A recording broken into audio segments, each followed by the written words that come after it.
क्योंकि बाबा सिद्दीकी हत्याकांड में जो 4 आरोपी शामिल हुए हैं उनसे अब जब पूछताछ हो रही है, क्योंकि 2 तो गिरफ्त में आ चुके हैं, आरोपी से पूछताछ की जा रही है और इसमें जानकारी मिली है कि ये सुपारी किलिंग है। 3 शूटर्स ने गोली मारी। एक व्यक्ति जो हम हैंडलर कह रहे हैं वो गाइड कर रहा था, वो पूरी जानकारी दे रहा था कि कैसे चलना है, कैसे करना है, कैसे पहुंचना है, कहां पहुंचना है, सब कुछ बता रहा था। 2 सितंबर से मुंबई के कुर्ला में ये शूटर्स रह रहे थे। जी हाँ, मतलब लंबे वक्त से रेकी चल रही थी, सब कुछ देखा जा रहा था। बाबा सिद्दीकी के आने का टाइमिंग, जाने का टाइमिंग, जगह देखकर मुफीद जब दशहरे के दिन को समझा गया, जब वहां पटाखे बज रहे थे, रावण दहन हो रहा था, तब ये गोलियां चलाई गई और 6 राउंड आवाज किसी को ना सुनाई दे, समय सोच समझ कर चुना है इन शूटर्स ने। हर महीने आपको बताएं कुर्ला में रहते थे, 14,000 रुपए किराया देते थे, किराए के मकान में रहते थे और हत्या के लिए शूटर्स को 2.5 से 3 लाख रुपए मिले। कॉन्ट्रैक्चुअल किलिंग क्यों हम कह रहे हैं, सुपारी किलिंग।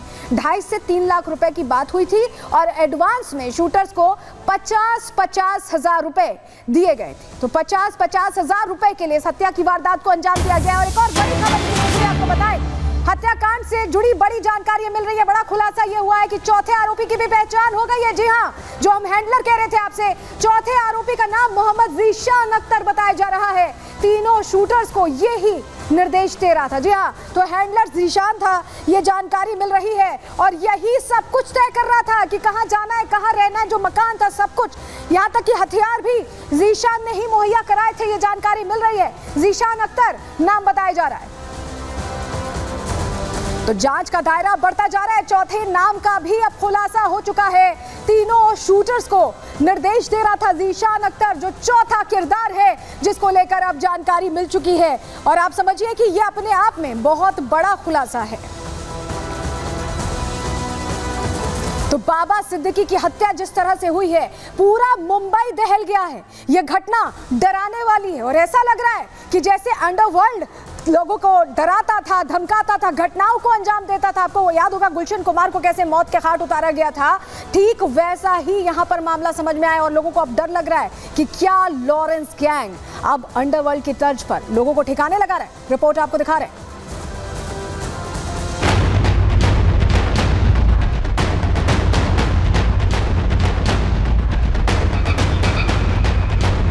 मुंबई के बांद्रा इलाके में उस समय हड़कंप मच गया जब खेर नगर में एनसीपी अजित पवार गुट के नेता बाबा सिद्दीकी पर ताबड़तोड़ फायरिंग की गई।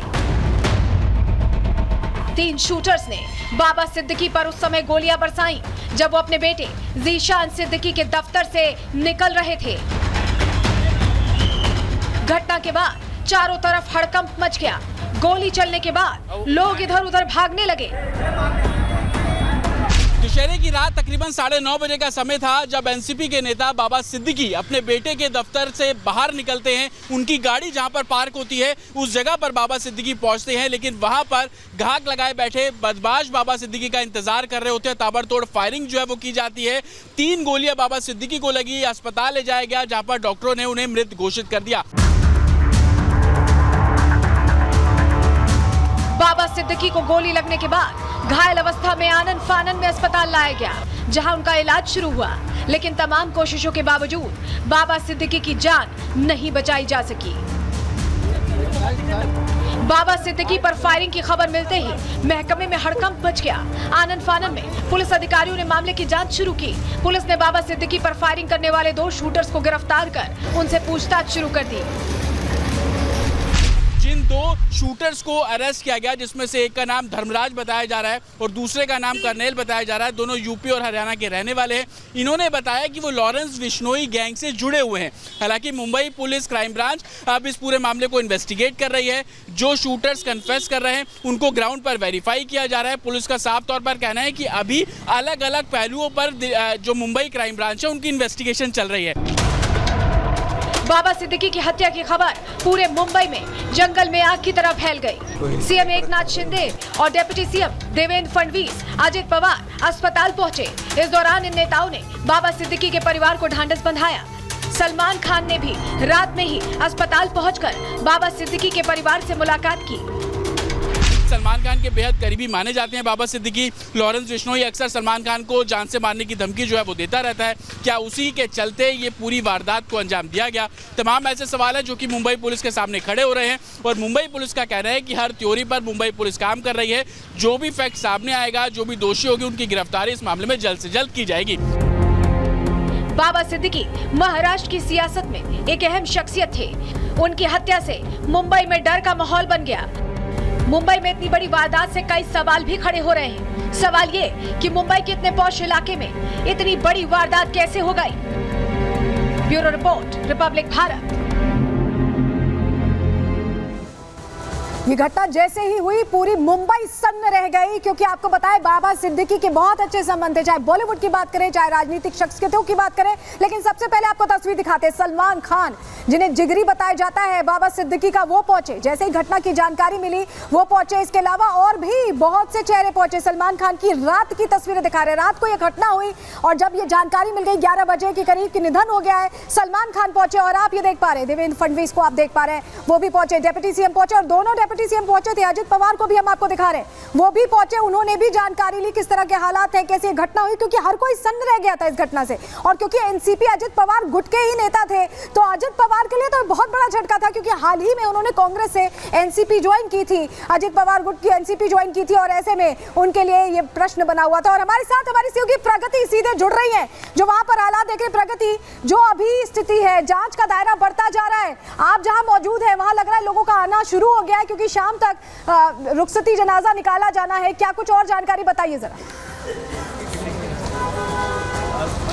बिल्कुल सलोनी, शुरू नहीं हो गया है। बहुत सारे लोग अंदर पहुंचे और बाहर भी आए हैं। बताया जा रहा है सलमान खान भी फिलहाल अंदर हैं, जो कल देर रात लीलावती अस्पताल भी पहुंचे थे। काफी देर तक वो वहां बैठे भी रहे, बात भी की है परिजनों से। और बताया जा रहा है अभी, क्योंकि यहाँ पर देखिए, आप देख सकते हैं बैरिकेटिंग बहुत लगाई हुई है। इतनी बैरिकेटिंग है कि हम ज्यादा मूवमेंट भी नहीं कर सकते हैं। और आप ये तस्वीरें देखेंगे तो समझ में आएगा, जो उनके चाहने वाले, उनके आम वोटर्स हैं, आम जनता है, वो ऑपोजिट साइड खड़ी है। दूसरी साइड पुलिस की तैनाती है।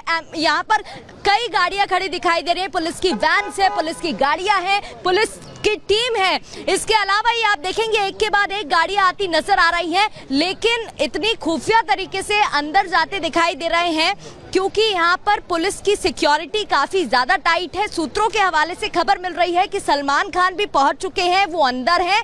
और क्योंकि बताया जा रहा है मगरिब की नमाज अभी पढ़ी जाएगी, उसके बाद जब नमाज पढ़ी जाएगी, उसके बाद जब प्रेयर हो जाएगी, जब वो प्रेयर पूरी तरीके से कंप्लीट हो जाएगी, उसके बाद यहाँ पर जो मरीन में सबसे बड़ा कब्रिस्तान है, वहां पर उन्हें सुपुर्दे खाक किया जाएगा। उससे पहले अंतिम दर्शन के लिए लोग यहां पर पहुंच रहे हैं। देखिए एक और गाड़ी यहां पर आती दिखाई दे रही है। कई गाड़ियां एक के बाद एक गाड़ियों का सिलसिला यहां पर देखने को मिल रहा है। एक के बाद एक सिलेब्स पहुंच रहे हैं, चाहे बात सना खान की हो, आरती सिंह की हो, उनके पति भी उनके साथ अंदर पहुंचे। इसके अलावा आपको जानकारी दे दें कि वजह है कि सिर्फ सलमान ही नहीं, जानकारी ये भी मिल रही है कि सुहेल खान भी पहुंचे हैं, अर्पिता भी पहुंची हैं। आप हमारे साथ बने रहेगा। जतिन भी लगातार अंदर की खबर हम तक पहुंचा रहे हैं। जतिन, आपके पास भी हम वापस लौटेंगे, लेकिन आपको बताएं कि जिस तरह यह घटना हुई है, उस वक्त की कहानी बताता हुआ एक चश्मदीद हमें मिला, जिसने बताया कि कैसे अंधाधुंध 6 राउंड गोलियां धड़ाधड़ फायर कर दी गई बाबा सिद्दीकी पर। क्या उस वक्त माहौल था, सुनिए जरा, खुद बता रहे हैं चश्मदीद।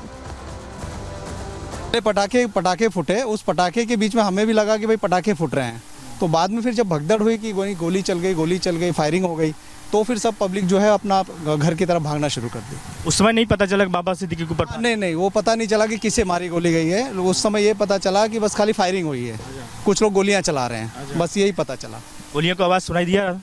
पटाखे बज रहे थे, तो पटाखे की आवाज़ में वो पता नहीं चल पाया हम लोगों को कि गोलियां चल रही है कि नहीं चल रही। लेकिन जब भागना लोग शुरू किए, तब हमें भी लगा कि नहीं, कुछ तो हुआ है, तो हम भी अपने परिवार को लेकर भागना शुरू किया। उस समय क्या स्थिति थी, क्या माहौल था? आप यहीं पे थे? नहीं, देखिए ढोल वगैरह बज रहा था, काफ़ी भीड़ भाड़ थी, तो सब नाच गा रहे थे, दुर्गा माता को विसर्जन के लिए लेके जा रहे थे। तो इस तरफ आगे जहाँ पे इनका ये वारदात हुई है, ये इस तरफ जो वारदात हुई है, तो वहाँ का हमें कुछ नज़ारा पता नहीं चला।